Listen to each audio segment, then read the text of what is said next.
Hey everybody. All right, let's see. Okay.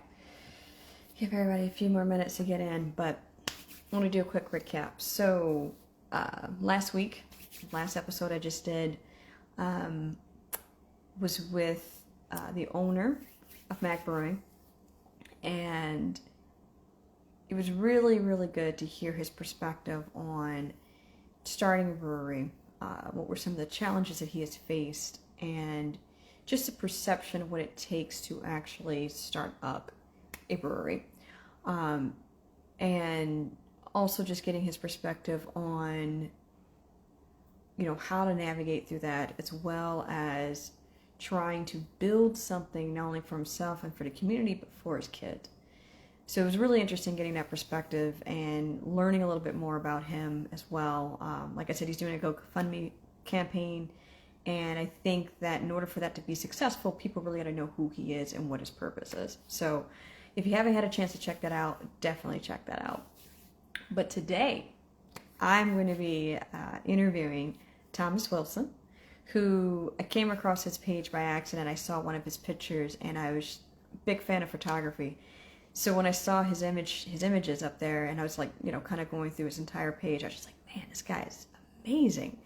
And so I just kind of been like fangirling for quite some time, just looking at his photography that he's done for, and also some of the graphic designs he's done for some beer can arts as well. So I'm gonna go ahead and invite him in because I see he just got on here. So let me send him an invite. But I'm really excited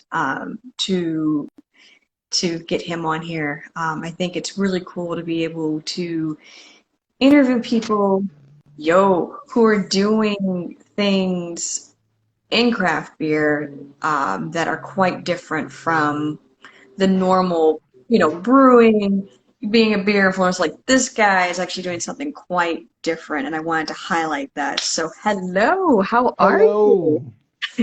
Finally, glad we got a chance to sit down and kind of chop it up a little bit I outside of know, the normal running around back and forth. So I know. this should be fun. Man, your beard looks amazing. Look, this is a little bit of a rough day to be honest. So I appreciate What? your blow up. It's all full and healthy. You Thank even you, got the Scotch Porter. moonlight. Right. Gotta yell out your barber, all the beer products that you use. I see you got the moonlighting going on behind you too. I mean, that's Yeah, dope. I appreciate that. That's a thing that kind of helps keep me on track when I'm like working on so on and so forth, and it just kind Yeah, of continues. man, that's nice. Well, So, you well on your way. I can't wait to see what KinkySudz Studios is gonna look like around the corner. I know it's coming. It's coming. man, Got to be listen, coming. I know I'm doing this in a little corner of my living room right now, so it's just like, but I mean, eventually I'll probably, upgrade, because now that I got my green screen going on, I can create all kinds of stuff now. I might start Hey. doing some cool stuff with that. But I was given a little bit of an intro, but I feel like it didn't do you justice because, like I said, you do cool stuff. So why don't you tell everybody who you are and what you do when it comes to Well, craft beer? I appreciate that. Hopefully, I can live up to the things that you said. But basically, Thomas Wilson. I'm young head turned old head. Just had a birthday not too long ago. That's put me in the middle age bracket. I'm We made I, it. We made it. praise the Lord, saints. Praise the Lord, saints, and all the in them is. No, but so me in beer is more of a graphic design, creative strategy space. I have a 9 to 5 working for a brewery in Houston, which is where I used to live before I made this transition down here to Atlanta. And can design, bottle design, tap stickers, packaging, POS ads for stores, all that stuff Yeah. that comes out of here. Um, and prior to jumping into that role, I've been a photographer for, say, it's been over a decade now. I started in college doing the whole like sports and journalism thing. Um, and that kind of just started a path. And I tried to figure out what I liked and what I didn't like and what worked and what didn't work. And I kind of gravitated towards food and drink, portraits, lifestyle, that kind of stuff. And Yeah. that's put me here. And So you started off doing, like you said, journalism in sports, right? And so Hmm. when did you make that transition into doing like food and beverage? Like what was that switch for you? Okay, so this is a long story. I'm gonna try and keep it succinct as possible. Don't even worry about it. Most of it's up over 2 hours. Tell your uh, story. yeah. So in high school, going into college, I played football, and that kind of Wait, is which what which position did you play? Were you defense uh, or offense? I played a bit of both, but mostly offense. I played center. Nice. Yeah, yeah, yeah. And I was tired of playing. I was tired of like the job that was supposed to have been fun and it wasn't fun anymore. Um, so that made me like try to find a way to stay around the game without Mm. being in it. And I was like, okay, well, these people are walking around here with cameras and whatnot. I'm pretty sure I could do that. Uh, I love the and confidence. yeah, but yeah, Yeah. that was what I thought. And then obviously you start a thing, no matter what that hobby is that you start, and you realize there's a whole lot more to it than you think there is. And people were a little intimidating at that point. When you're trying to like figure stuff out and Oh you don't have yeah. time to sit around and like give me a second while I figure out how to know. But products don't do that to you. They just No, sit there. no, they don't intimidate. They just sit there. They're quiet. They might sweat. They might fall over, but they don't talk back to you. They're like, I don't Yes. like this lighting. You're like, Exactly. So that was the thing that was kind of readily available to me, and it just kind of took me down that path, and you know that's what happened. man, that is dope. Because I think when you're thinking about just photography as a whole, right? Hmm. You see these beautiful pictures. They've been putting out all these kind of like behind the scene pictures of how they create these food looks or certain Hmm. beer looks, right?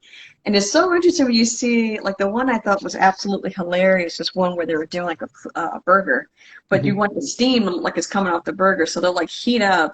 Like they'll dip a tampon in water, heat it up, and then have the steam come up. So they'll put it behind the burger. And I laughed so hard at that. I was just like, that is ingenious. But Uh-huh. like, that's like, you just start hearing it. It's like with wrestling, right? When you find out it's not real, and you go, wait a minute, I got totally Oh no, invested no, in it's still real. My back hurt. We was in the back. Yeah, no. this, right? I almost injured myself. Hold on, man.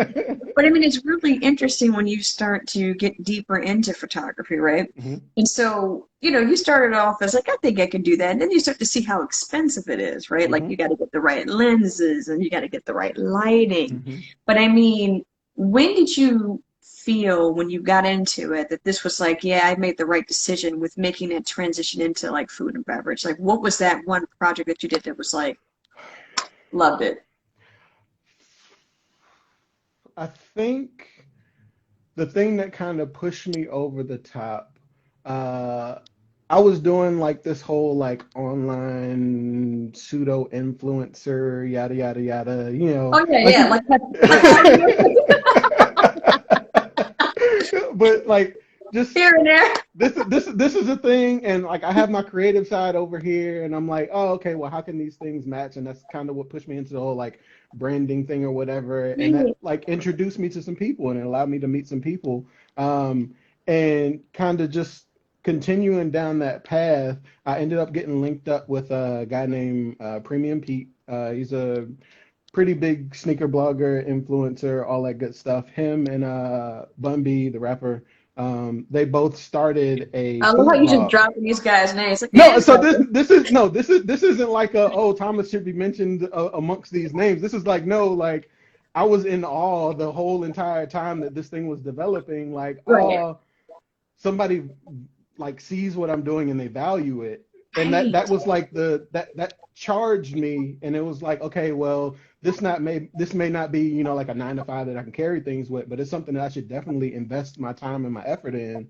right, And them starting their blog slash website slash all that other stuff allowed me to kind of not just experiment and use my own time and resources, but kind of lean on a couple of other people as well and see, like what is the process? What should I do? Like, how should I talk about these things? So on and so forth.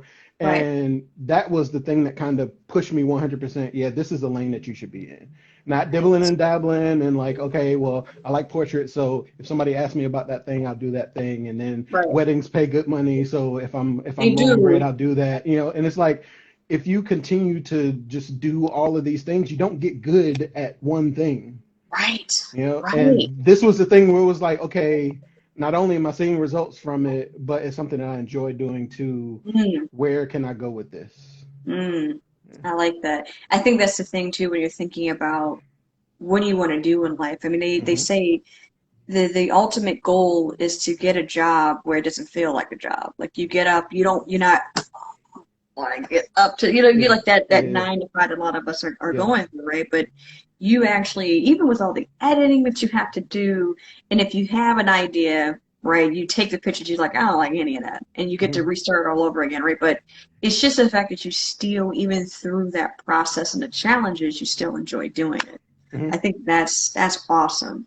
I think the other thing too, when you're a creative and you're creating any type of content, where there's in print, video or anything along those lines, it's always hard trying to, establish what your worth is, right? Because Hmm. you know that what you look at other people who are in the game who are doing this type of stuff, and you're like, I see where they're at, Hmm. and I can do that, match them or do it better. And you're like, but I don't want to overprice myself, right? Hmm. So when you were first starting off, and I need now, you could throw out a price and you're like, nah, we're sticking with it, Hmm. but Hmm. when did you get to that point where you felt comfortable with saying, no, I feel comfortable with putting this as my worth or the price for my services?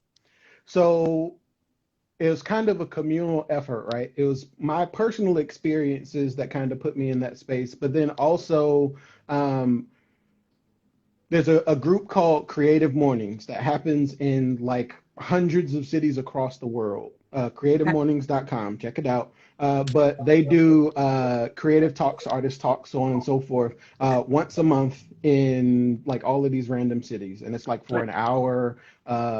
And seeing people talk about different subjects, Mm, getting into what it is that they do and how they've gotten to the places that they are. I mean, literally, kind of like this conversation that we're having here, that right. you're creating this platform for people to be able to talk about the things that they do.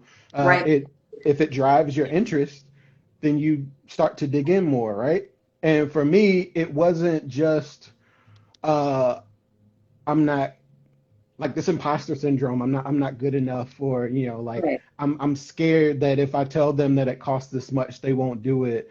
When I Right. got to a point where I felt like I don't care what you're asking me to do, even if I don't know how to do it, I'm pretty sure I can figure out a way to do it with my skill set. I was like, all right, like somebody that just started or somebody that's 3 years in or 5 years in, they don't have the same they don't have the same brain as me.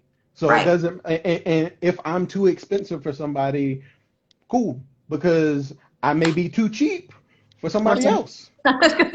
Like there's somebody for everybody. Like there's McDonald's and there's Ruth Chris and there's Michelin everything in restaurants, and between. Everything in between. so Man. don't try to Oh, just kind of do everything and stretch yourself thin and all that good stuff. It's just like, right. nah, pick your thing that you're good at and drive hard at that thing. If there are other things that you're interested in, let those things take that hobby spot in your life. And you can Ooh, play around on your own time with that stuff. And then like when that. that stuff gets good enough, you take that step. You know what I'm saying? Right. I like that. I like that a lot. Refining it and going with your strengths. Hmm. And then you're not saying to completely throw them out, because who knows down the road when you need to pivot, Hmm. because we know with the pandemic, everybody was like, we need to learn how to pivot, Hmm. that you might have something in your wheelhouse that might actually work out really nicely for that. Hmm. Man. So, It, so there's a big thing that I think happens in every creative's journey. Like okay, you what's that? you you start in a space and you're doing this thing, and like all of these little things are happening on your periphery, and you're seeing things develop and you're seeing things grow, and it piques your interest. But there are a lot of people who will get distracted by that shiny thing and run to Mm, that shiny thing. So now that I'm let's just throw some random numbers out. Now that I'm 2 years invested in this ish track, right. why am I going to throw this 2 years away to start all over again in some other track? when I could just keep doing this thing and continue to level up on this thing. And Mm. as I meet the clients that may want this thing, because they're going to be different, you're going to have an audience in this space and an audience in that space. And when you start to answer those questions, it'll kind of make itself obvious to you. You won't have to make that decision yourself. Oh, I like that. I think the thing is that when you say when people get distracted, it's because they're looking at trends, and I get it. Hmm. Because you try to, ride the wave because you're like, Hmm. hey, this is something that can, make, a pretty good amount of money. Hmm. And so, you're basing it off of, the financial or just the fact that, hey, if I do something like this and get, do this project, I might get more followers or I might get more Hmm. attention this way or whatnot, right? Hmm. But I think, like you said, at the end of the day, you need to think about long term because these trends will die down, right? Hmm. And if you establish these really great relationships with your clients, repeated business is probably going to always be there, especially Hmm. in graphic design. If they like what you did, it's getting a lot of, response. They're Hmm. going to come back to you to say, hey, can you do something that's, either it's a repeat of that beer or that campaign, Hmm. or they're saying, hey, we want to create a series, right? And that's just repeated business for you. But I think that also comes down to being comfortable with the journey that you're on. Hmm. And I think that's tricky. That could be a little tricky, especially Hmm. like you said when you're new to the game. Hmm. But you also further into your career, you can get a little, your ideas may start to dry up, right? Whether Hmm. it's because you got stresses going on in your life or whatnot. Have you ever had that moment where you're like, you hit a wall and you're just like, I can't think of anything because your mind's either have too many ideas or not enough. How? Absolutely. So that's actually what pushed me to like jump into this whole like beer side of the graphic design world, right? Yeah, yeah. I we're pulling back layers on Thomas's life right now. I'm I scared. love this. I love it. So We're digging.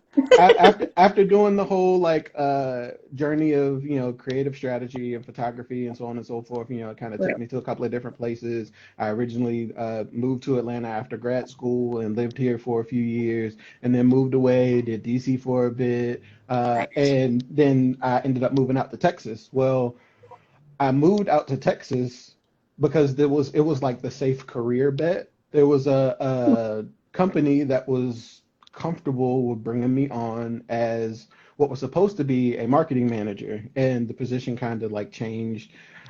I don't want to like talk about the company yada yada yada, but what I went out there for and what happened when I got there were two completely different things. Mm. Um, and I could see why they decided to make the hire, but Hmm. if that's what you're going to like have me do, why are you taking me away from the thing that made you want me? Right? Ooh. It's like, no, no, no, you're Ooh. you're great, but do this. And it's like, yeah, nah, Hmm. this doesn't work. It doesn't compute. Right.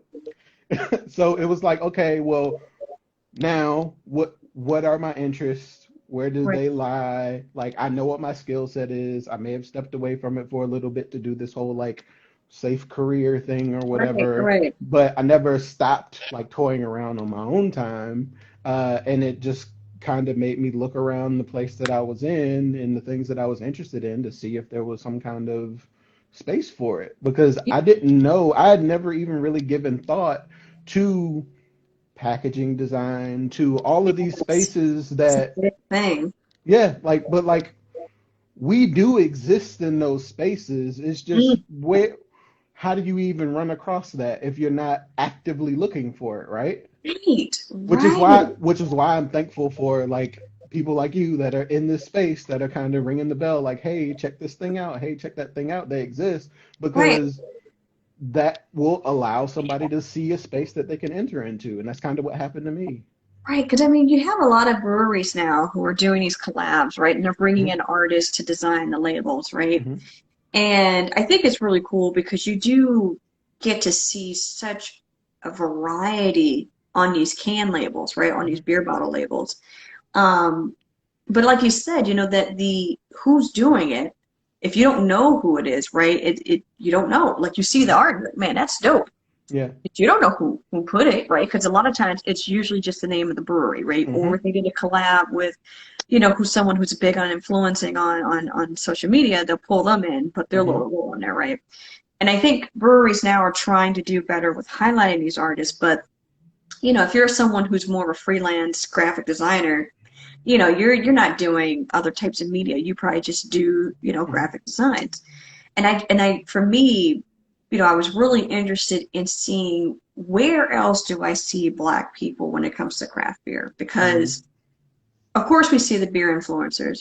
We see that we have a lot of brewers that are out there, a lot of them trying to have their own brick and mortar, or they're Hmm. doing they're collaborating with other breweries and licensing out their equipment. But there's other factors at play, right? There's Yeah. marketing, right? There's branding, there's distribution, right? I mean, there's other things with when you come into the whole idea of diversity and inclusion. But the art side of things, that to me I thought was really interesting because besides you, I'm trying to think of others off the top of my head, and it's sad because it's like I know there's others, Hmm. but where are they? Like, why don't we see more of them, right? So when I came across your page and I was like going through it, I was like, and it was all because you actually, one of your pictures was suggested for your page. And I was like, what the heck? Like, that is Nice. tight. And then I started going through and I'm like, oh my God, this is so cool, right? So, because I mean, the art itself is usually one of the things that will pull a person in because you have all these beers on the shelf and color, we all know about color psychology. And then Hmm. the art itself will make you want to go and look at it. And I know for me, I'm not a big fan of like IPAs, right? I'm not a big fan of sours, but when I see art, I'm like, hey, I'll buy it because I like the art and I'll still try it because of it, Hmm. right? So a lot of times, a lot of the beers I get is purely just based off of the label and the art itself. So So somebody's doing their job. right. So like the thing is for me, and I always have wondered, like, where do artists pull their inspiration from? Like for you, I know that you've done many different types. You have your Hmm. photography, you've got your graphic designs, but what do you draw from? Is it from your own personal experience? Is it a mix of that plus other things? Like where do you pull most of your inspiration from? So it really, and this is just a branding thing in general, but it really depends on what the product or the project is. Mm, Some things need to be more authentic to what that owner, that product, that person is, and then other times it's what you have inside and what you can pull out. So like as an example, like if there's a brewery that's really focused on ingredients and mm, that's all they talk about and they talk about like the culinary experience and that kind of stuff, it doesn't really make a whole lot of sense if that's their brand to try and do something that steps outside of that, unless that's the intent. And mm, then the decisions that you're making should be informed decisions that are, okay, well, let me weight that. How does that answer this question? How does that solve this problem that we have? right. You know, and it Yeah, just kind of like goes from there. man. And that's dope. I think honestly, and you probably have projects that you've worked on and you've had other iterations of things that didn't have Mhm. never been used, who will never see the light of day, but you're like, this would be dope to be able to showcase this sometime, right? Like it would Mhm. be dope to put it on a t-shirt or something, right? Or prints, because I think Yeah. that would be cool to just Yeah. like, because like I actually will collect labels off of cans No and I judgment. I'm collect listening. it. I Yep. collect them, and I think that the art themselves are just so cool sometimes. I love it. I absolutely love it. But I think for me, looking at the clients that you have worked with, now of course some are reaching out to you, right? But when they're reaching out to you to say, hey, we want you to work on this, do you go about vetting like the vetting your clients before you work with them? Because some people will just go and work with anybody because try to build a portfolio, but you're at a point now where I think you don't have to worry about doing that so Yeah. much. So it's one of those things where you can be in that space to accept whatever work comes your way, but you can pay for it. Like Mm, in one way or another, whether it's revisions or don't like you don't have a clear direction or the pay isn't what you wanted. Like there's always going to be some kind of give and take in a relationship. And I don't think you even have to be at a certain point in your career or have made a certain amount of money or have even had a certain number of clients to be able to say, you know what, this ain't worth it. Yeah. And that I think that's the importance of not being a starving artist. Mm. There's a They do different, promote that a lot, that whole yes, starving artist idea. but there's like it's a dichotomy. Like you have to be able to live, and no shade or judgment to anybody who has decided to go down that path, but I know it's not easy because it's not easy for us, like people that have a regular 9 to 5. So imagine just having no income coming in. Like, why live in that space? And I can speak from experience on that behalf because that was like me post grad school. I was like, you know what? It don't matter. I'm gonna just chase this dream. Yeah. And you don't think, and it's like, bro, like where your food money coming from? Like you can only crash so many couches before you are not welcome in your Oh, friend circle. oh, yeah, yeah. But I think a lot of times people will say, well, it's about integrity. And you're like, yeah, but at the same time, don't struggle Yep. unnecessarily, right? Hmm. Um, but again, I guess it comes down to the person. It also comes down to what's available for you as well, Hmm. right? Because Hmm. that's the other thing too, is what are you willing to compromise on Hmm. to make it to the next day, right? Like Hmm. that's the other thing about it too, I think. Hmm. Um, but it's hard. It's hard. And I think honestly, doing graphic design, I mean, not only do you have to be creative, but you got to be good at it. You know Hmm. what I'm saying? Like some of these are some really detailed, like some people will be over complex with their designs and others can be very simple and still Hmm. comes across as very impactful, right? Hmm. And I think it's just really cool, like watching someone actually kind of design things. And Hmm. so I've noticed that you always showed your finished products, right? And a Hmm. lot of artists now are starting to show their like kind of in a time lapse type of Hmm. video, like where they Yeah, got yeah. from start and finish. Are you thinking about doing anything like that to kind of show your Yes, creative process? absolutely. This is not to like let cats out of the bag and so on and so forth, but Okay. but it's as you can see, I'm working on a little bit of a streaming setup, so on and so forth. So Like it? yes, you should see some lives happening. I'm gonna start like doing some stuff on YouTube, so on and so forth. Um, Oh, yeah. the things that I've toyed around with in other spaces, like back when I was like teaching photography, so on and so forth, like I would do like little video tutorials on Mm, small stuff, like little stuff. And I'm like, well, I can do the same thing with this. And I don't yeah. know if I've just been like heads down trying to like continue to chop down the work tree, but I'm like, I have time, I have the space, I have the ability. Why not just do the thing? And sometimes there's a little bit of like that nervousness almost a little bit. And it's like,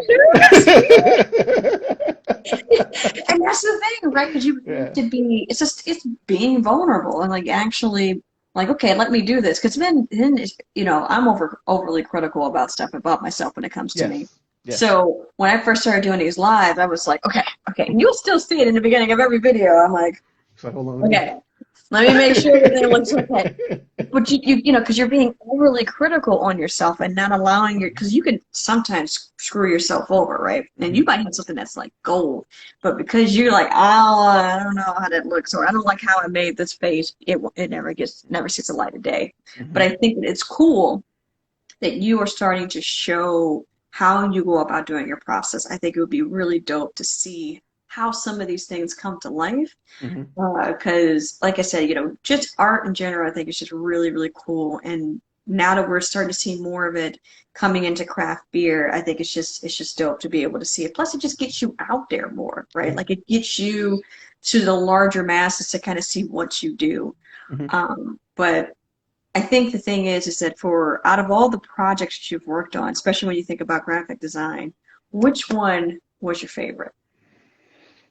Are you able to even pick your favorite? That's the other thing too. Yeah, everybody always goes, "Oh, it's like picking a baby. It's like picking your children." It's like Nah, picking like between the two, and you're like, nah. I don't feel that way, bro. um, so first can that I ever designed is for my current employer. But I was technically new to Houston because the year previously that I was working that other job, I didn't really like get to experience the people of the city a whole lot. I just got to experience the city, right? But Hmm. the beer was basically like an ode to like Houston, like a hometown, like this is a thing. Right. And me being a rando that ain't from there, like I don't Yup. know what's important. I don't know what people like align with, like any of these things, right? So I had to deep dive on what it meant to be from Houston. Mm. What are like the little Easter eggs that you can sprinkle around in design that people will be like, oh, that's the thing, and then they pick it up off the shelf because it's an interesting thing, right? It's something That that it it triggered vibrates with that it. Yeah, emotion. Yep. exactly. Yep. And it's like, all right, well, I'm gonna get this because it has so and so on it. You know, it's Right. like I don't care, I'm gonna just get it. And Right. like figuring out what all of those things were, it was difficult for me, but it was also fun because I felt like it was a point that allowed me to like really like go all in on an idea. Right. Oh man, that's nice. That's nice. And so, are there any colors? Because I always ask, I always think about this with artists, because sometimes some artists will have a very strong opinion towards certain colors. Are there any colors that you absolutely hate working with?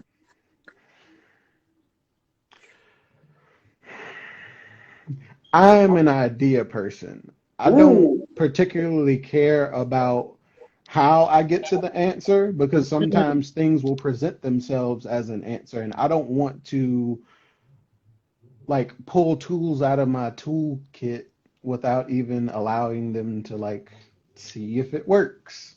You know, mm. now you do have to like keep in mind like chakra psychology and like all that other stuff. And it's like, Color okay, thing, well, big yeah, thing, yeah. color theory, absolutely. And it's like, well, if I'm trying to do a specific thing, then what are the things that make somebody think about that thing, or what will make them do this thing? And all of that research exists already. It's not something that you are going to be a new person that interprets something differently. Right. So just do your research, like read, watch videos, do all Right. the things, and YouTube like, is going to be your source. yes. And it's like, okay, well, now that I understand that, I can start making my own informed decisions on the other things that I can say are like my discoveries, like using certain type treatments or like laying things out in a certain way, or like we were Right. talking about, like using specific Easter eggs and those kinds of things. But it doesn't like you don't ever want to limit yourself so much that you are now putting obstacles in front of yourself in trying to solve a problem. Yeah. And I know that sometimes artists will have a certain style, Hmm.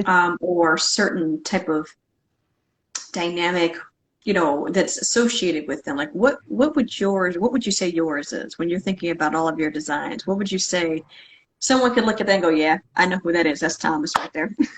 So I personally really enjoy Japanese art. I like Japanese block prints a whole lot. I love anime, like all of those styles. They all share what I like to call like really defined detail.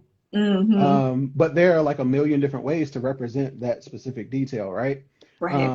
And I like to mix that like color and contrast and detail with minimalism, which is Mhm. difficult with a lot of people because they're like, there's nothing there. Let me find something to fill that space. And it's like, nah, sometimes you gotta let stuff breathe, right? And it's Ooh, like negative I kept space saying isn't reverses bad. on Sunday. Yeah, let it breathe. Let the song breathe. See, I think that's me. That's like a mix of all of those things: a detail, contrast, vivid color, and minimalism when it comes to layout. So for the future, right? Because Hmm. you've done a lot of stuff. Hmm. What are you hoping? Because we just finished the first quarter of 2021. It's Hmm. gone. Hmm. Now in quarter two. Bye. Bye bye. So what are you hoping to achieve for this year? Like what's on the horizon for you that you can share that you Hmm. want to, like, you know what? I want to try and do something like this or work with this group or this brewery or Hmm. whatnot. So since I'm recently moved back to Atlanta, I really want to involve myself in this community and not just be somebody on the fringes in the fray or just being a Mm. digital person, right? Like I know it's kind of tough with the pandemic and so on and so forth, but there's still opportunities to be able to connect with people safely. And I'd like to do a lot more of that. And also just like getting back to not having everything being work focused. Like this Mm, client, that client, doing stuff for work, so on and so forth. And it's like, okay, well, what about like the things that you like to do? And I feel like we tend to just creatives, and I'm sure you've been in this space too, but you get so wrapped up in doing those things that you forget about you, and then you have to like have this moment of, all right, I got to shut everything down and like remember who I am. yes. Yes. But You gotta unplug. But then you also get that feeling of, oh, I shouldn't have what am I unplugged. missing? Yes. What did I just miss out on? And Oh, for and then you me, see like it. it had been so long, like just head down trying to like achieve. Thank you, Tony Alfred Wilson, my dad. But like just staying on that track, it was like, all right, I got a lot of like life to catch up on at this place at this point, and I don't want to feel like I'm behind, but Mm, it's like you can do both of these things. You can have work-life balance, and the life balance doesn't have to be devoted specifically to family or responsibilities and all that stuff, because right. that's like work versus work. Like Ooh, ooh. Having a relationship, taking care of a home, you're like, ooh, yes. this Yeah, is and a it's lot. like, nah, this is a lot of work. So And then adding what can you self-care do on to be that. happy? Yes. Oh my God. So outside of work, like outside of photography and graphic design, you into that a little bit with anime. What are your other hobbies? Like, what else do you like to do? Uh, I will read the hell out of a comic book. Yes. I'm all in on all things comics. I Marvel or love. DC? Or are you one of those that's like me who's like, I can appreciate both, but I lean more towards DC? So I'm I'm this way just like I am with like beer or any other thing. Like Mm. I just like stuff. Like I don't like to pick a team. Don't make me choose. Oh, see, now you're doing like a movie, so Why it's do I hard have to to choose a choose? kid. You see, now you're doing like a pizza. It's hard. It's like choosing a kid. See, now I But found your like, topic. but why do I have to? Like both Oh, of these true. things exist, and I have the resources to be able to invest myself in either one. I can True. go and watch a DC movie just like I can watch a Marvel movie. I can buy Well, a trade. D- I may not enjoy myself as much. We're not I gonna will talk say, about that though. you talk about DC animated, totally down with you on that. DC animated is like hands down absolute best, right? But Yeah. like, I swear, Don't make it real people. Just don't make it real people. did you watch Zack Snyder's Justice League? Did it watch me? Yes, it did. All 4 hours of it watched Oh, me. what did you think they did better? Do you feel like it was a more completed story with Zack Snyder's version versus the theatrical version? So the answer to the question is yes, but my reasoning is a little bit different. Like Oh, do tell. yeah, so I feel like one of them was entirely too short and made up of a bunch of leftovers, and the other Mm. one was like on this trajectory to like not be a movie. It should have been multiple movies. And it was like, all right, so either it's gonna be this long or it's gonna be too long. Where's the in between? I think in between would have been like the space that people would have enjoyed it a bit more, and Mm. also just the tone of Zack Snyder's film was it didn't match all of the characters. It matched Batman, Yes, like that overall but that's not the whole. Superman's space. That's Nope. not the Flash's space. Like that's not the space that they operate in. They're fun, they're bright, like They are very bright. and it's like, all right, Although, well, yeah, I mean, I although I will say when they did bring Superman back, right? mhm, I have always said anytime they show Superman in any animated series or even in movies, they never really show his true capabilities. mhm, They always have it where he is just so I hate to use the word weak, but it's like, dude, you are Superman. mhm, Okay. mhm, Right? Like you basically are on the God level when it comes to being on Earth, and they mhm, don't really ever let him expand on that, right? They mhm, always limit him. And I think in this Zack Snyder one, they allowed him a little bit to show what he's able to do, you know, which was really Yeah. nice when he was going against him because he just woke up. He had a Pet Cemetery type of moment, which was like, I don't know who all you are. Y'all come into my space. I don't like this. Yeah. And then also when he was fighting against Steppenwolf, right? Which I thought, Yeah. you know, cool. We finally get to see Superman do some cool stuff, right? But like you said, when you got Flash in there, who he doesn't know anything. Cat just coming in, he's like, I just wanted to be with friends. I just wanted to be with other people, right? You go, okay. And I just thought it was really interesting how they had him in there. But again, the thing that bothered me about Flash was the way they had him running. And listen, I know people are probably gonna be like, well, what's the road down? I'm like, but it's just all this.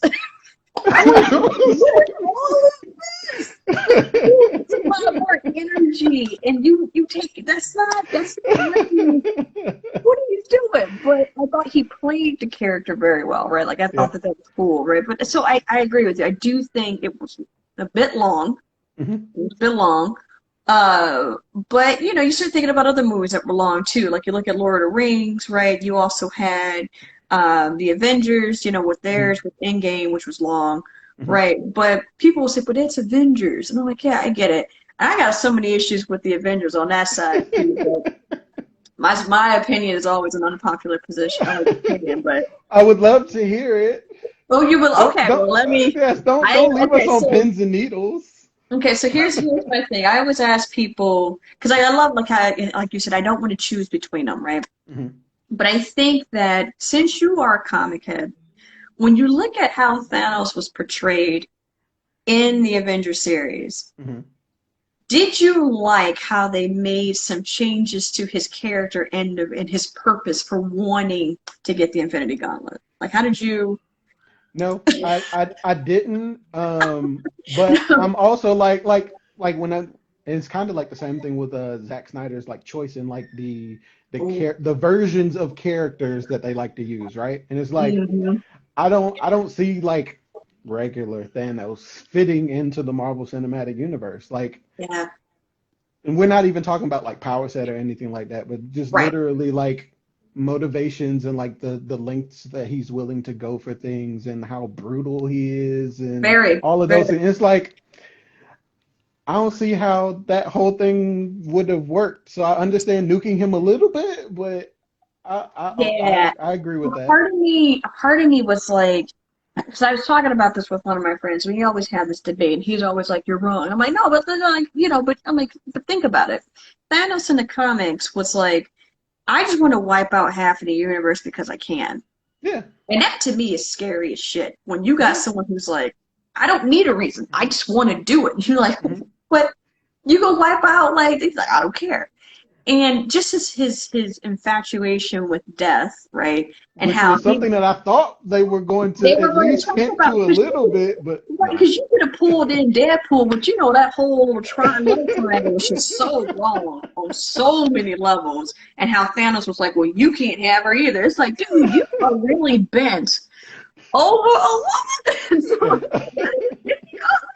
like, what's wrong with you? So. But like that was the thing. Like in the comic, that's just how he was. He was ruthless, right? Yeah. But in the movie, they had it where he had this philosophical reason, and I'm like, that's where he get that brain from? That's not him. And then the other thing too was like when they had him go up against the Hulk. Now Hulk is one of my favorite Marvel characters. I love that character because it's just rage upon rage, and the fact that in the comics he has no limits, and people say, "Oh, he's overpowered." I'm like, but it's just the fact that he can continue to grow, and the more angry he gets, the more powerful he gets, right? But in the movies, they had him like such an idiot, and then they had it where he fights against Thanos and he gets his ass handed to him. And I'm like, okay, first off, if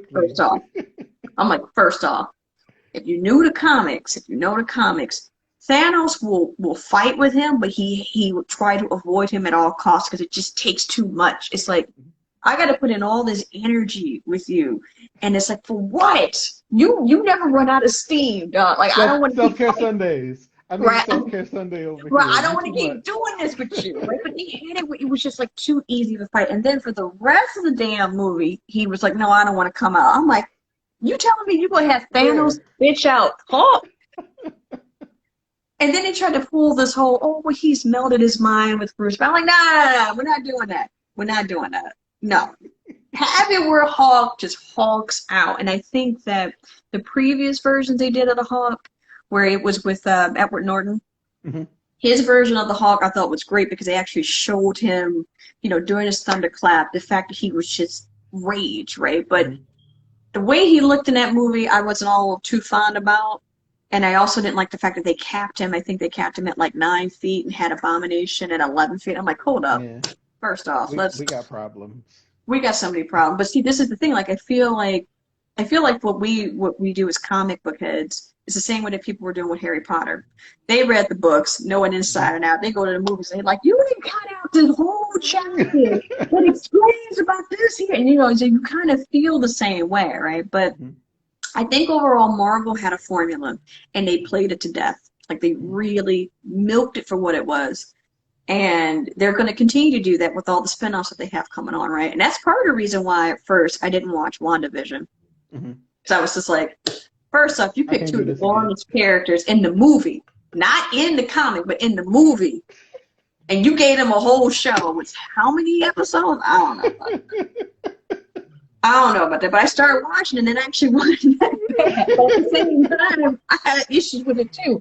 But it's just really interesting seeing how they pull that together. But me and you could probably talk about this for days. But I Forever. think honestly, I always like to ask people this question, and it's not merely just because you need to pick based off of it's Marvel or DC, Hmm. but for people who really appreciate both groups, I always like to ask the question of if you had to pick between Thanos and Darkseid, who would you say is like the top badass between the two?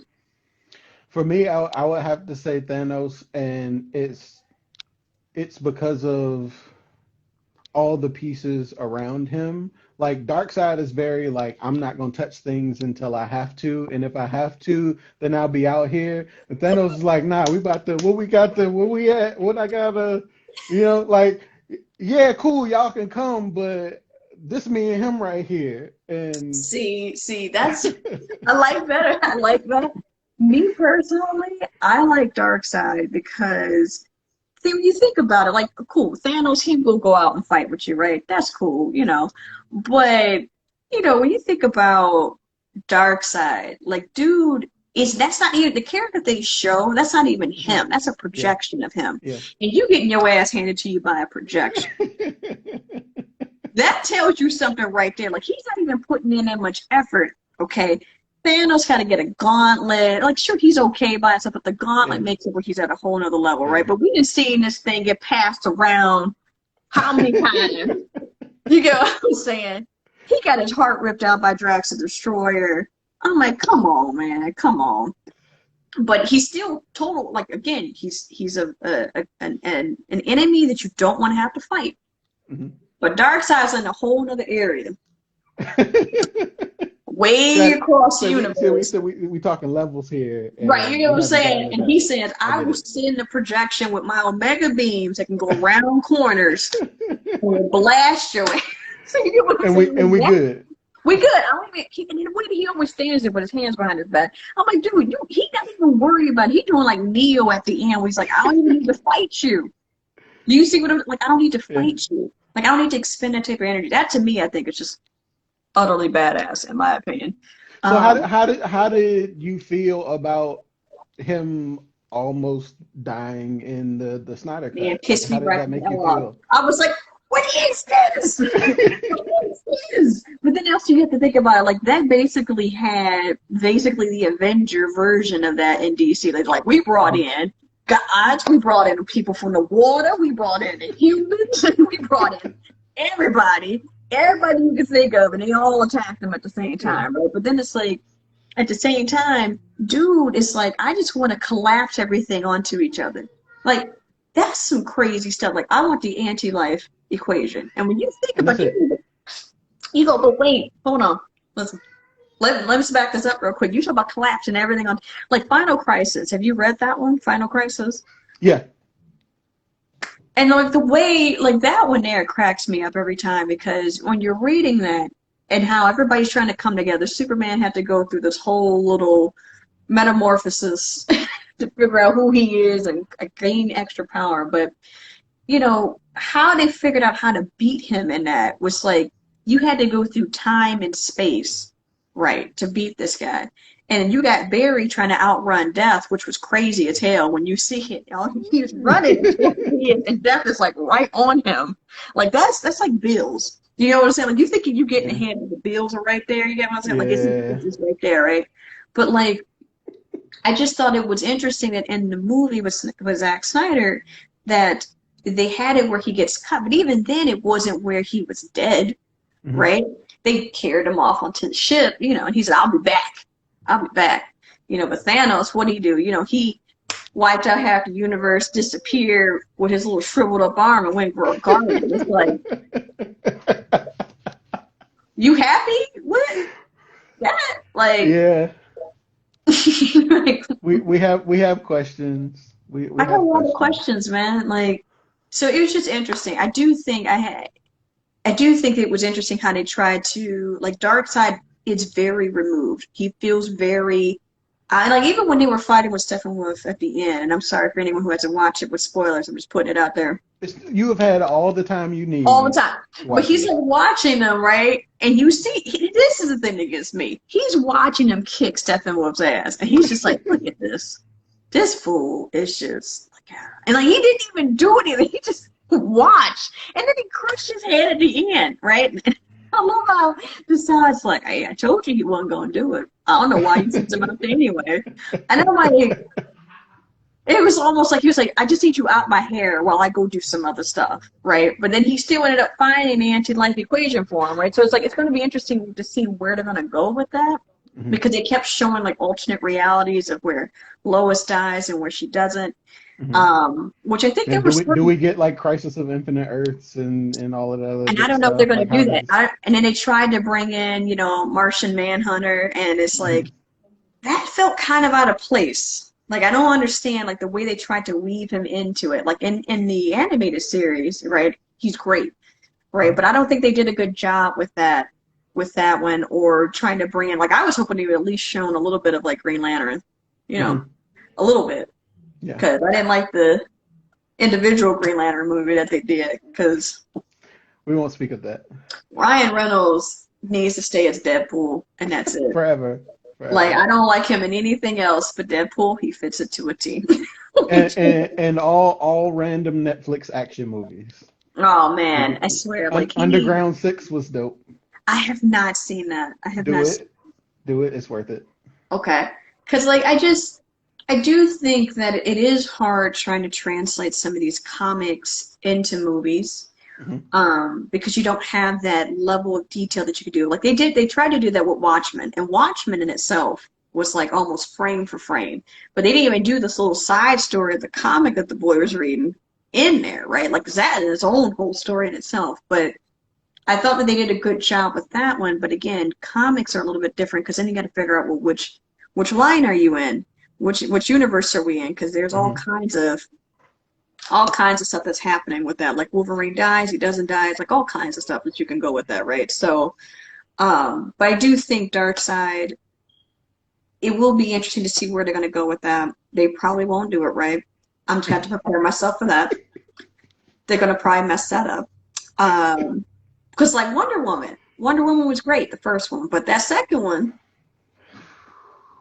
I don't know where they were I trying to need a go. But drink. you knew in the first 5 minutes, you're like, oh, Yeah, nah, I shouldn't have did this. it was so campy, and I'm like, why? Why? And the thing that the thing that aggravated me with Wonder Woman is her tapping into her higher power because of a man. I'm like, Diana, Of all the honey, people you do that with. you were made from clay. You are God. Why? Why? Why can't you just be a badass without it being tied to a man? And then like continue to drag this man throughout all of the story. Do we Oh, got to be everywhere? Can we everywhere. never But you know get what? her own moment? But you know what? At least he had a couple of funny moments. And like she was showing him artwork, and he said, "Oh, that's a trash can. Oh, this is actual trash." Like there was a couple funny parts, but other than that, like, does he really? And then like the other woman, who she comes across this and wishes for her powers, Hmm. but then it's like it's tied into being seen. And look at me, I'm fierce. And it's like, why can't it just be? She just wanted to just be a badass. Like, why couldn't she? Like, why does it have to be tied to a man? So I do think that if they do another Wonder Woman movie, it would be interesting to see what they're going to do. If they're going to provide a little bit more context. It's like in the comic, she was notorious for saying, "This is why I don't have a lot of enemies, because my enemies, I deal with them." Blue. She don't do like Superman. Well, let me, kind of knock you out, and then maybe we can talk it out. She's like, "No, I end you. I end you." Right? Like it's that to me is just scary when you think about it, right? But I don't know. DC's gonna screw it up. They're gonna screw it up. Yeah. And the Marvel fact gets that it both of us are aligned on that fact should give them pause. Because not just the two of us are feeling that same way. It's so bad. The animated's fire. Yeah. Every animated one is just straight fire. I'm like, Red man, Sun, like all I'm here for all of good. it. I mean, like all these, they even did Killing Joke, which I'm Yep. like, Killing Joke, like I got the actual book itself, and I'm like, I'm Hmm. hoping one day that I can get Kevin Conroy and and Mark Hamill to sign it. That would be dope. Dope. Because I have a Joker picture of Mark Hamill's signature on there, because that was my favorite Nice. Joker. But, Nice.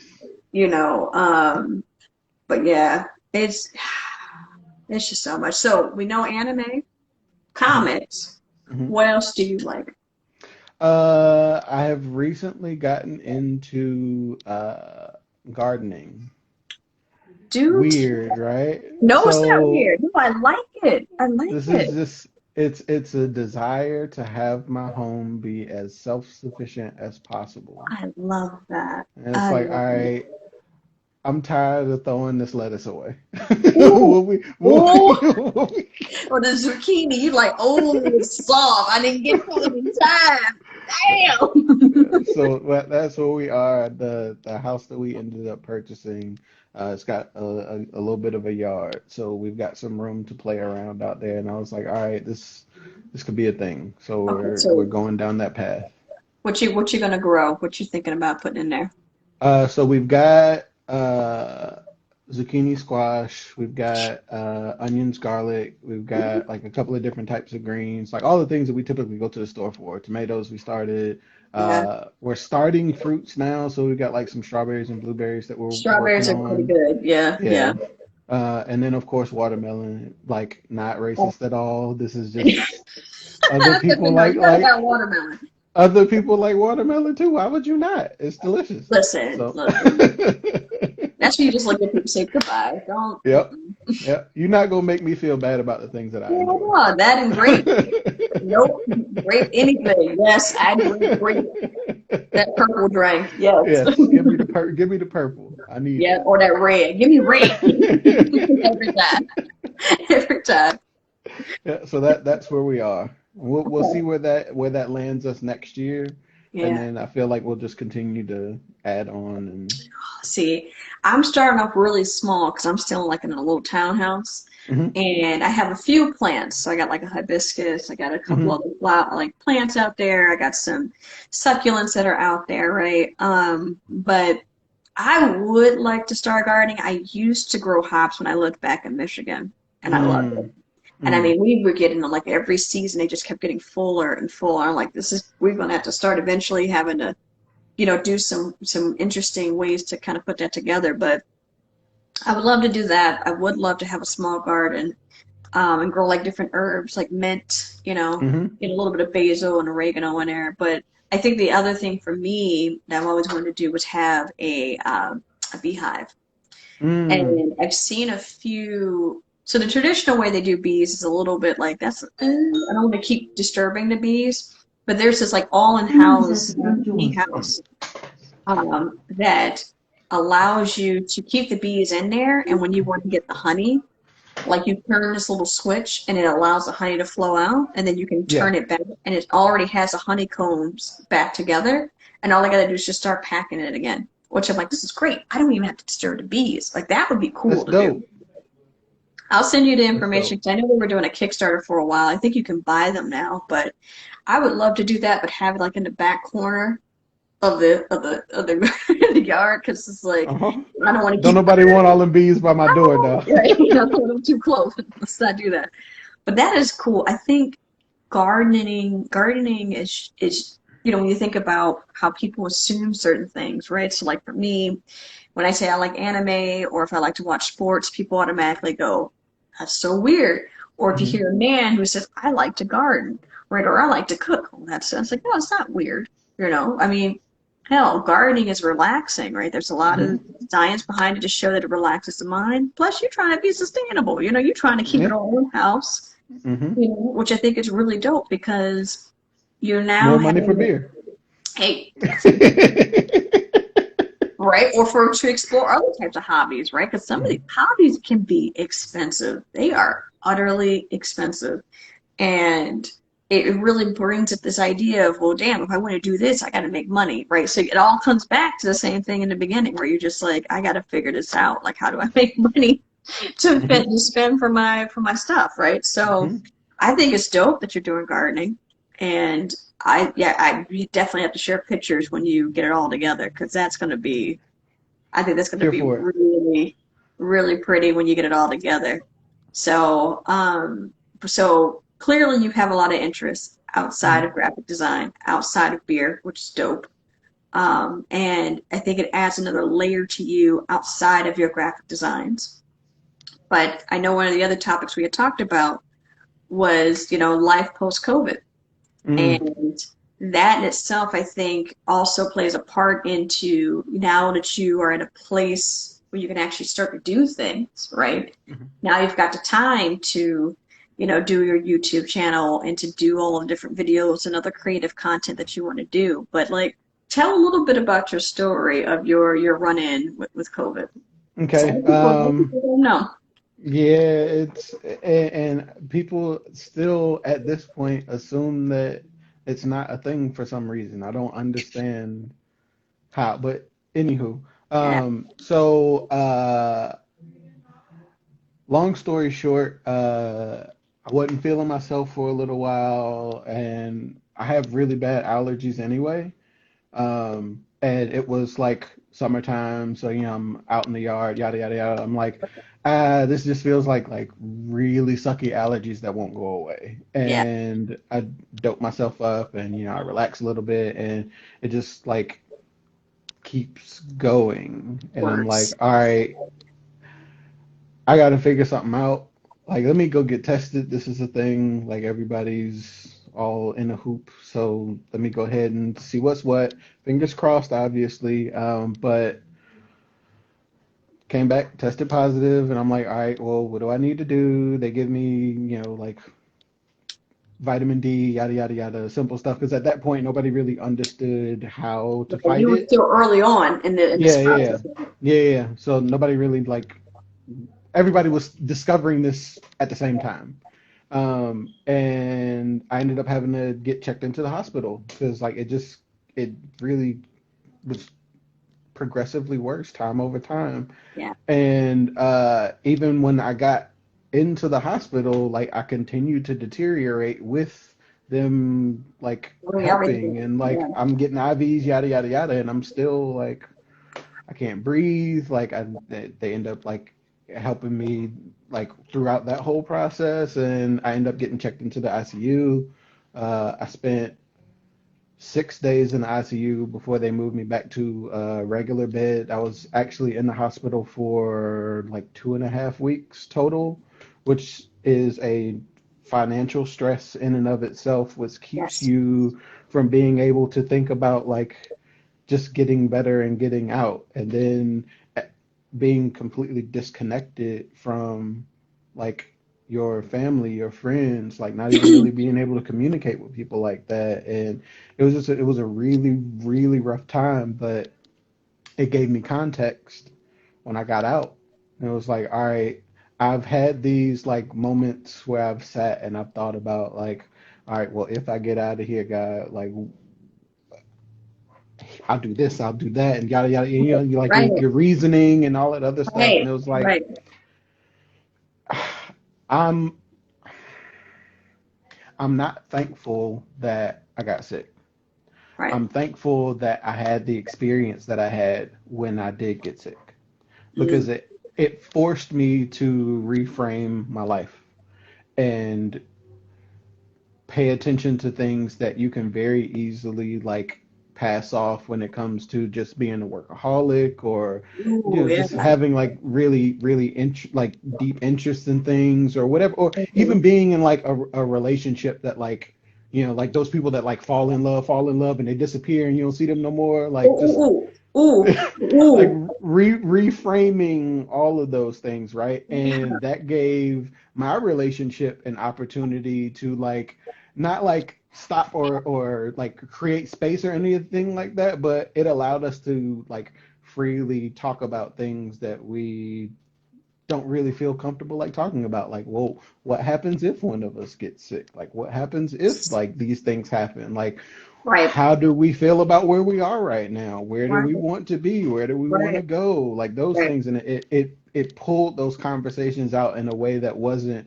one of those like stereotypical sit at the table, have to have a conversation about a thing because somebody's fed up at a point, you know? Right, right. This was like life coming in and saying, you need to stop for a second. Yeah. Stop. And you're like, but wait, why do you gotta make this shit so drastic? Like you could have just like I can't breathe. Like, and this is the thing, right? Because you hear about people getting put into ICU, right? And there was a Mhm. point in time where, beds were hospitals were at capacity, they were Yeah. over capacity. Yep. And you hear about hospitals having to make decisions on who gets a ventilator and who wouldn't. Hmm. And I think for you, like, when you went into the ICU, right? Like, were you always fully conscious or did you ever go under for a little bit? No, I was always fully conscious, thankfully.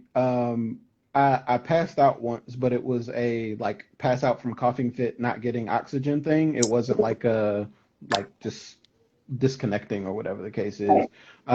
And thankfully, I was in a COVID wing of the hospital, so that there was constant movement and all that other good stuff. But when I got out of the ICU, there were time like stretches of time where somebody wouldn't come by and check on you for a couple of hours. Yes. It like that's the type of thing where it's like, okay, well, a couple of hours may be too Make a late difference. for some people. Yeah. And So that's something that I don't think a lot of people were understanding at that point. And now that we're getting people vaccinated, which is great, people are now starting to take more and more risks. mhm. And people are pushing to, well, I don't need to wear a mask. I'm vaccinated. And they're like, I don't know about that. Yeah, Let's still wear it. that don't But mean that. the businesses are now starting to open back up. And in my state, California, they're talking about having everything open up in June. And we're only a couple months out from that, Yeah, which is yeah, scary when you think about that, right? Because now everybody's going to be out. And yeah. people who, and I've been locked down Mhm.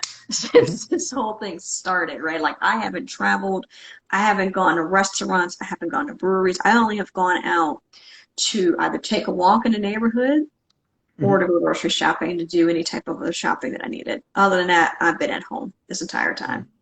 And I think, like my grandmother, she had it last year, and we're coming up on her 1 year anniversary since her death.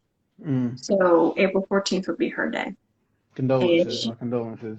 yeah, and she was in the hospital for a week, right? And she's in her 70s, and she already had two, fights with pneumonia back in the day, right? She used to be a smoker.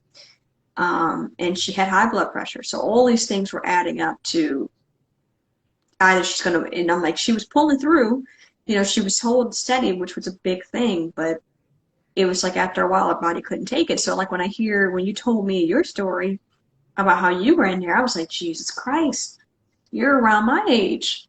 And here Mhm. you are getting taken out like it's knocking people on their ass, but people are not really taking it as seriously as I think that they need to. And so I think for you, going through your experience what do you want people to know? For people who are saying, well, it can't be real or it can't be that bad. Look, you're still here. You made it through. Like, what do you want to There, tell people? there is more to an experience than the experience itself.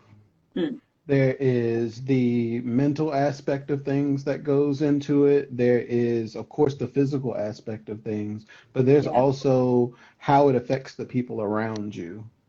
And that's talking about family and friends or people that are complete strangers. Like you going to the grocery store, hacking and coughing, like you could be taking people out of here.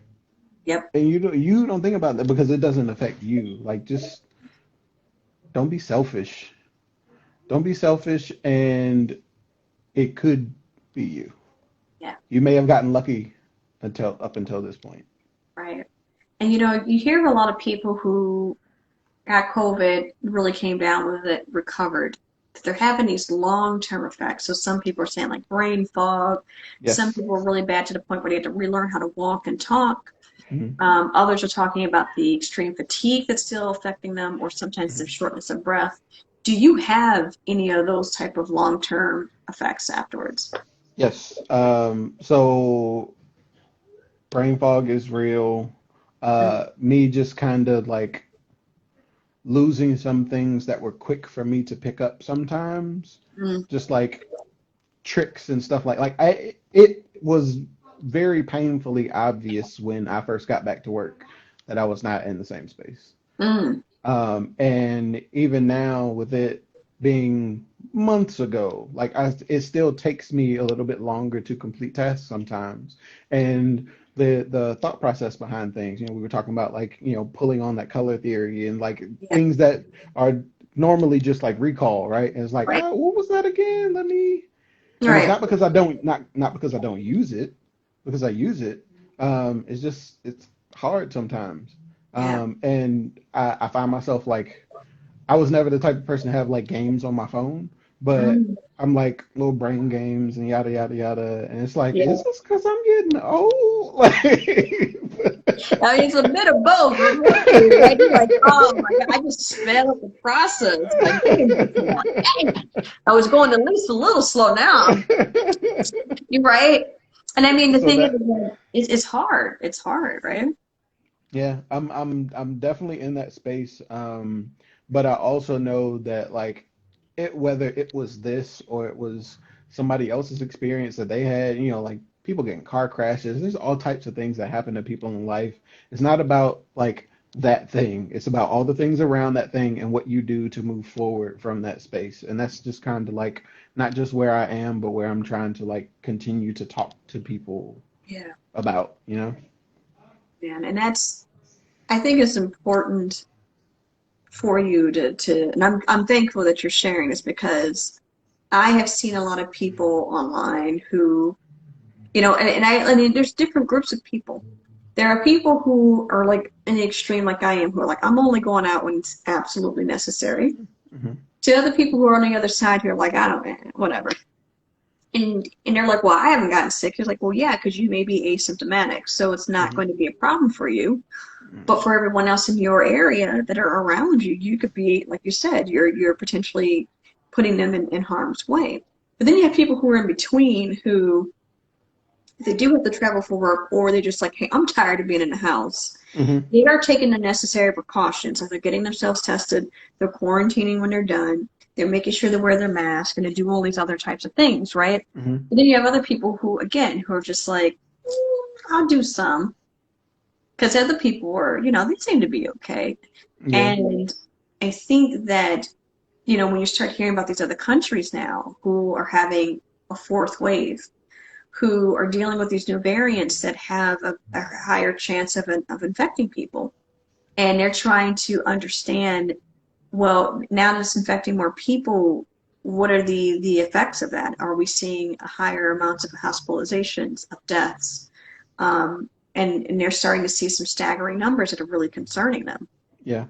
And I do think that with everything opening back up, we probably will see another surge again, right? And it does concern me a little bit. But I think that, there's a lot of unanswered questions, now that you've had it, Will you, if you get infected again, is that going to happen?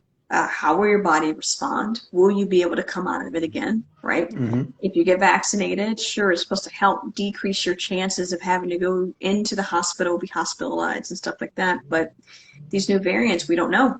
And there's a lot of research that's out there right now that suggests that these vaccines do provide some protection, right? But again, we just don't know. There could be new variants that are coming onto the scene that we just don't know about just yet. So For sure. I think it's really good to hear stories like this. I'm happy to see that you're able to make it through. And like, looking at you here, I would have never guessed it because, Mm. you're lively, you're talking, you're not, having any difficulty with breathing. Like what you said, it's brain fog for you, Hmm. and you see it. The people who are closest to you probably will see it because they'll say something to you and you're a little slow on the gun, on the take, and you're like, Hmm. you Yeah. sit there, yeah. Or like if you just did something and you can't remember that you just did it. Hmm. Like that's the other thing too, right? Like there's that short-term memory that's also affected by that. So recall's affected, your short-term memory is affected. But I'm glad to see you here. And I'm Yes. glad to see that you are starting your garden, that Yes. you are back to graphic designing, that you are back to being able to watch and criticize anime and comics, you know. So, but I know that now knowing that you're really big into anime, I mean, you definitely have you been watching any of Beer Talk Now? So Friday night anime talks. Have you seen any of them? I haven't, but it is a goal of mine to start spreading myself around a bit more when it comes to network. Good. So I'm here for it. I did one last week with him and Ren on Gangsta Dot, and that Gangsta, ooh, it's a good anime. It's short, but it's good. And they never made a second season. And you're like, but you should watch it. I had a lot of fun on that show. I've seen some of his other episodes. They do talk about some really great anime. And what I like what he does is he brings it back to the Black experience. So Hmm. what themes are you seeing in it that kind of remind you of your own life experiences as a Black Mm. man or just being Black in America? Mm. And I just think it's just a really cool show. You should check it out. I I'm know here for a for it. fact, I know if he's watching, he's going to definitely hear that you like anime. He's going to probably try to reach out to you and say, "Hey, you want to be on a show?" And I would highly suggest it. It was fun. It was a lot of fun. Um, Dope. but I mean, honestly, I think for movies that are coming up this year, because Godzilla and King Kong just had theirs. Did you Hmm. see that? Yes, I am like Which is since childhood, all Godzilla out. Yes, I've watched it 3 times already, and I'm not done. yeah. So bring it. Oh my God, that movie. When I first heard that they were doing it, and they said, "Oh yeah, by the way," and they showed pictures of Kong being the same size as Godzilla. I flipped the table. I was like, "Come on now." Godzilla is damn near 400, feet, or actually he was over 400 feet. And Kong is coming in at what? He fit on the top of a skyscraper. You That's get what I'm saying? Like context. he less, I and then am what I he am a skyscraper. I'm fitting on a right, and he skyscraper. says, and they're like, "Oh well, he was just a baby." I'm like, okay, so he had a hell of a growth spurt in 40 years. Do you know how fast he had to be growing to get to that? But I'm like, whatever. So I heard that, and then I'm watching the trailer, and they show Kong punch Godzilla. And I said, okay, okay, let me just hold it. And then they show him fighting, and he's coming down with that axe. I said, okay, hold up. They got to be bringing in robot Godzilla at some point in time because ain't no way. What you told me on here, ain't no way. So I have seen the original Mhm. Godzilla versus King Kong, and if no one has ever watched that, definitely watch it. It's very comical, extremely comical. And when you see those two fighting with each other, they're the same height. So I was like, okay, maybe we can make it where they're the same height. But that fight there made no sense. You know, I mean, Kong throwing rocks at Godzilla, tried to roll when he knocked himself out. I'm like, that tells you right there the level. How are we here? How are we here? But in this one, I thought it was really interesting how they played those two. And you have Godzilla, who is the king of monsters, regardless of where you're at on this earth. And we already saw the alien when we came in and what he did to him. But it was just really interesting seeing that, right? So I thought it was really good. I thought it was really good how they had those two playing with each other and how they had them, you know, kind of come together. So people probably say I haven't watched that one, so I'm gonna kind of not give away too much, but I just thought it was really interesting how they did that one. But for movies that are coming up this year, right? What movies are you really excited for? Because they're coming out with a new Suicide Squad. They are coming out with a Dune. They got Dune. And then they also have, what's the other one? There's a few others. I think they're coming out with I think this Matrix movie that they're supposed to be coming out with. Yeah, like so I'm excited about all of these things happening on HBO Max. It's like, all right, cool. I ain't got to worry about going to a theater. I can watch all of these things. Great. But outside of Space Jam Legacy, which I'm just watching for nostalgic reasons. Yep, exactly. Exactly. It's like, I'm not really. Oh, and Mortal Kombat. Mortal Kombat's the other one for nostalgia. I'm not hype about that because I was not hype about the originals. I love the game, but some things just don't. Street Fighter movies, like, why did these things even happen? But they were Scorpion. Come on, man. But for me, the level of investment, like, I can watch these movies and I feel like budgets going, nah, we good. We don't need to give them money for that. And it's like, okay, well, from speaking from behind the camera, it's like, okay, well, what corners do you have to cut in order to make this movie happen?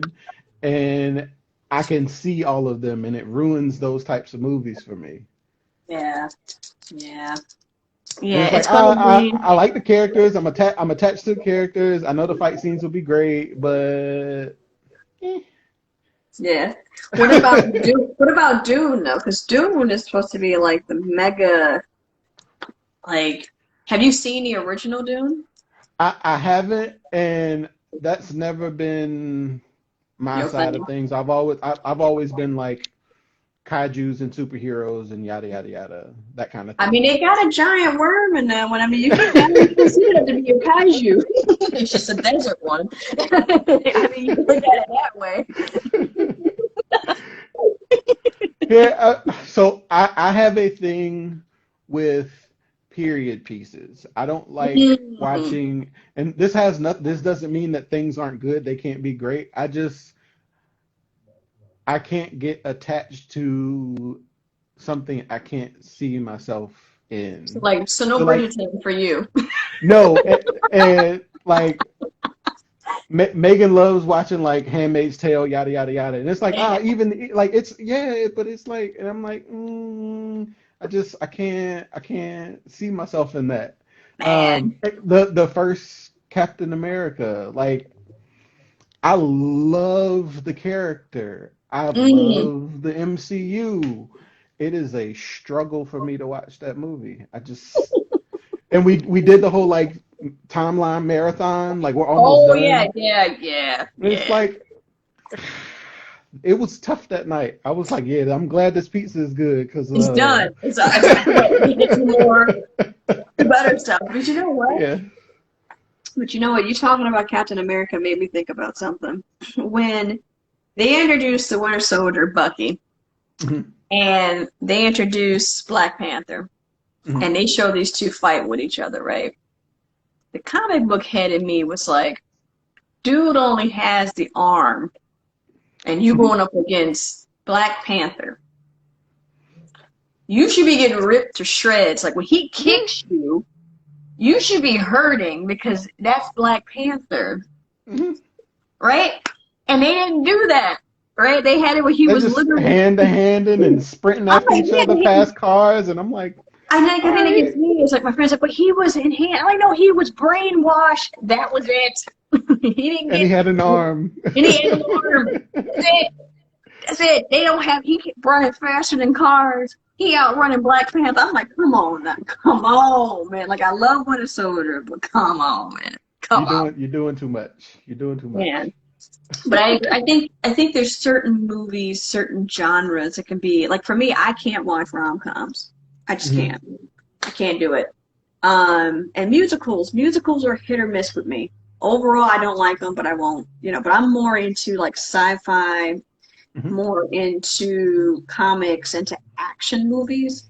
So Hmm. like anytime they have things like The Martian, Interstellar, right, First Man, Apollo, Hmm. like these are movies that I love watching because it's all space and it's like really pushing the boundaries to what's out there, right? Because we're still stuck here on Earth, right?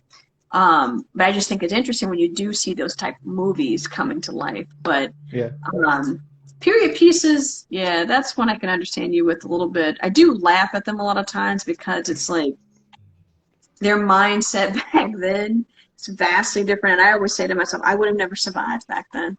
Because if I had the same mindset that I do now, but that also I think is influenced by the time that I was born in, right? So who knows? I might have accepted it back then, but I do think that it is really interesting to see how things have changed. Hmm. But have you watched Lovecraft? Because Lovecraft was a timepiece, but it went on to the idea of magic. Like, what did you think of that one? I loved it, and I didn't feel like it was a period piece because they did such a good job injecting modern thought processes and like character Mm. development, and even the soundtrack that they chose. Like Hmm. the sound design for that whole series was awesome. So it I guess it like mentally tricked me to allow me to like actually enjoy it. But I I love that see. series. Okay. Yeah, it was a good series. I waited until the hype because like everybody was hyping it up. And I was like, yeah, okay, Hmm. whatever. And a part of me, anytime there's a piece that's on black pain or uses black pain or black trauma, Hmm. I'm really on the fence about watching, even if it is from, a black producer, a black director, a black writer. I'm still on the fence about it because I'm like, we've seen too many movies that really harp on black pain, on black trauma. And they did talk about it in the show, right? And they did a little bit like with Watchmen as well with their TV series, but it was done in a way that allowed us to kind of elevate in a way to see that we were tapping into something that was greater than ourselves. So Yeah. that's what I also liked about Lovecraft a little bit about that. Um, but I do think like when you're looking at some of these movies, like Get Out was very different. And Get Out, I watched that the first time and I was just like, like and like when you get to the end and you see the police lights, everybody's like and everybody it brings the mood down even more. You get what I'm saying? Hmm. It's sad because when you see that, that's the reaction that comes out of it. It's not like, oh yay, he's saved. It's like, oh, he's Hmm. dead. He's Hmm. dead. And that's sad when you think about how you respond to that, right? But like when I tried watching Antebellum, I tried, and I didn't even make it past the first 10 minutes. Like I was Hmm. like, I can't do this. And knowing, I'm thinking it was something completely different. I should have read up on it. That Hmm. was my fault. But like, I couldn't get into it. I really couldn't. It's like, why do I want to relive that? I get it's a part of our story, but damn, can we see like black science people, like people who are like, black astronauts who went off and did something, right? And every time they have a black character in a sci-fi movie, It's like, never a celebration. oh my God, like they did it in Life. There was this one where they found an alien life form, and it was with, what's his name? Jake Gyllenhaal is in it, and a few other big names. And there was this black guy, I can't remember the actor's name, but he was in it as a scientist. And I'm like, oh, yes, yes. And then they have him do stupid shit. And I'm like, it's like they show it where he tries to like the creature goes into like a kind of a sleep state, and he's like, well, I want to try and wake it up. And so he Wow. electrocutes it a little bit, sends a little shock through it. Now, it does that. He does that. It wakes up and it goes onto an attack and it breaks his arm. And I'm like, You so, deserve that. right? I'm But like, so no, they couldn't have it where he's like, nah, I'm not going to do that. No. He wants to. I'm like, but for like, so who decided universal in the law. writers' room was like, yeah, that'll be a good idea. Like, there's so many other ways that they probably could have gotten to the same result. It was like, nah, we're just gonna like make this black Right, dude they could disappear. have had it where like it got out and it was fighting with him. No, Uh, no, mm-mm, no. no. He's We the have to sole make it reason why happen. the thing went bonkers anyway because he electrocuted. I'm like, come on, y'all. I just hate when they don't show that, or like when they did Hidden Figures. Again, it's a period piece, right? But it tells a story of women that we didn't know about, or if we did know about them, we didn't know their true story, right? Hmm. So, or what their main contribution was.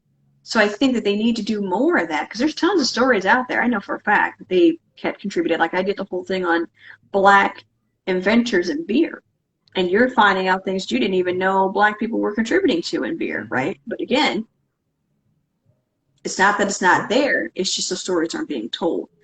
Very true. Um, but I think that, with Afro punk and that futuristic sci-fi, I would love to see more of that. That to me is more what I want to see. And that's part of the reason why I was so excited when I saw Spaceway Brewery, Hmm. because it's that futuristic African, theme on all of her labels, right? And it's ran and owned by a black woman. I'm like, this is dope, right? Taking So notes. Don't mind me. oh yeah, no, Spaceway, check them out. There's actually a documentary that's being made about that brewery and a few others. But it's amazing. You can actually contribute to that project as well. But the director of that documentary is a black woman as well.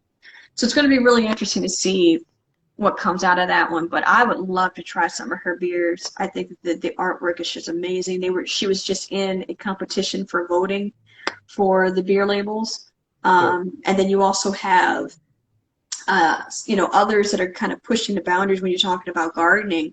It makes you think about Urban Jungle, because someone just talked Uh, about Urban Jungle. my homie Josh. Yes, Josh. Salute Yeah, to you. so Urban Jungle, right? And what they're doing, they're actually contributing to, so besides just doing beer, they're also doing like horse rescue or animal rescue, right? And I'm like, this is dope when you think about that, right? Or you think about some of the other, young black men who are doing a lot of stuff with gardening. You got Green Thumbs, who just recently got married. And there's the guy Ron, I want to say Ron Finlay, who's out here in California, who does a lot of gardening. There's all kinds of stuff that you're starting to see more and more come up, right? And you're really changing the narrative of blacks in these different, communities or in these different sectors. But I just want to see more. Yeah. That's what I want. Yeah, And and I it's think that's the thing that's like out of kilter when we talk about like representation, inclusion, so on and so forth. Like you don't have to find new people and bring them in. We exist. Just allow us to exist. yeah, Even highlight. even the scales a little bit, you know? Yeah. And that's part of the reason why, when I'm looking at individuals like yourself who, you're doing graphic design, right? We know that there's a lot of talented artists out there. You can tell, Mhm. right?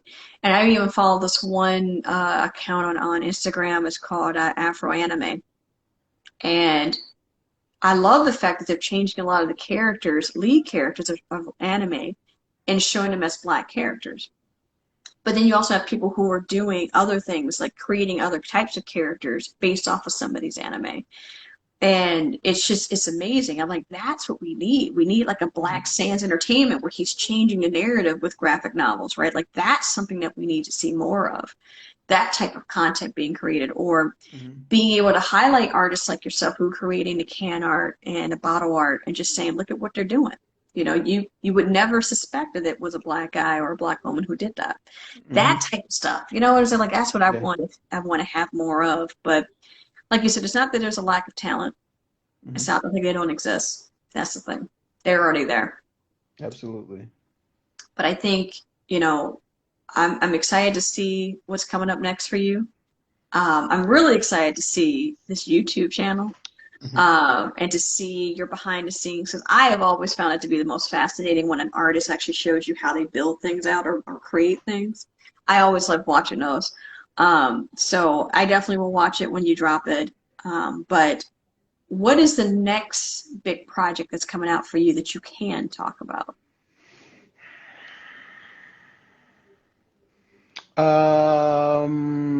So we are releasing a seltzer series, and we've already kind of seeded a couple of flavors out into the market to see, how the market receives them, so on and so forth. And that brought things into like completely revamping the branding of that series to make it a bit different. It's really easy to look at a beer can and look at a seltzer can and kind of conflate the two. Yep. Unless it's just, oh, we're gonna make this a white thing and it has like seltzer huge on it, right? And Yep, which pretty much what a lot of them are doing nowadays. Yep. yeah, yeah. So it's like going through the process of like how do we make this different but not make it look like soda, not make it just feel like it fits on the beer aisle, and that whole process was a really interesting thing to work through.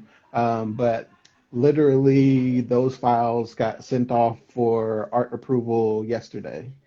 So yes, hopefully we see those in the market over the next month or two. Yes. Ooh. I will keep You're gonna tabs post on on it, right? things. Yes, yes. Good. So there actually is a development process that I've documented a bit of, and I think I'm going to be able to do a little screen capture stuff after the stuff hits the market and it's not a quote unquote secret anymore, Yeah, even though it exactly, already exactly. exists. You don't want to get into trouble. Like, you released it. Like, I'm sorry. I was just so excited. I'm so excited. Oh, but that's Yes. dope. That is dope. All right. So basically what we're going to have to do is look out for that new line if you're going to be dropping. Mhm. And for right now, where can people find you? Like, I know you're on Instagram, but are you on Yeah. Twitter? Are you on any other social media platform? Uh, yes, also on Twitter, thomasawilson.co. Website is the main place to go to like find your way to all the other places. And it's also like I feel like everybody needs to do a better job of like collecting all of their aggregate content in one space because we saw it with Parler, however you feel about it, how that whole thing went, and like net neutrality being a thing, like people just think that these things exist and they own them, and that's not true. So the more that you can put things in your place, the better off you will be. So like I said, thomasawilson.co, and that will take you to all the places that you need to go to see me. And my name is kind of the same on everything too. So. On everything, which makes it easier because it's not like, well, I'm here on this and then I'm this on that. Because some people are like that 'cause they weren't the first on those Uh-huh. other platforms, which made it a Or little bit or easier. something very common. That's the other problem. Well, that's the other problem as well. Well, I have to say this was awesome. Sitting here talking with you to learn more about you. Now that I know that you're as big as a comic book head as I am, I definitely will be dropping some other additional comments to you. Like, did you see? And what do you feel? But I think also too, now knowing the type of movies that you're into, and anytime a new movie drops, I'd be like, yo. My one thing About that. the last question I will ask you, do you watch foreign films? Yes and no. They're typically animated. I've tried to like do the whole like subtitled versions of animes that I like watching the Netflix Yo, yeah. yeah, like all of those situations. My younger sister, she's into like K-pop and Korean TV and film and stuff, so she like gives me recommendations. I just haven't sat down and watched anything. So it's not that I'm adverse. Yeah. I'm open to it. I need some good recommendations so I know where to start. Since you're into action, I'm Hmm. going to leave you with this one. You Okay. need to watch. It's a damn good one. There's actually two of them. One of them is I Saw the Devil, Okay. and it is an awesome revenge flick. Like, they come out in the first few minutes, and you just like all in. You're like, yeah, we need to go after this guy. Like you all in for it. because of how brutal it was in the beginning. You're like, yeah, no, we need to ice this dude, right? The other one I would recommend, a lot of people have seen this one, but some people haven't. It's Old Boy. Yeah, Old Boy. yeah, yeah. And that one always comes up at the list, but I'm talking about like you watch those two, you'll start to see other recommendations come through. And then it just like pulls you down this hole of foreign films. So those are the two that I would start off with. But I Saw the Devil. Every time I've recommended that to someone who's really big into revenge flicks or action, have never been disappointed.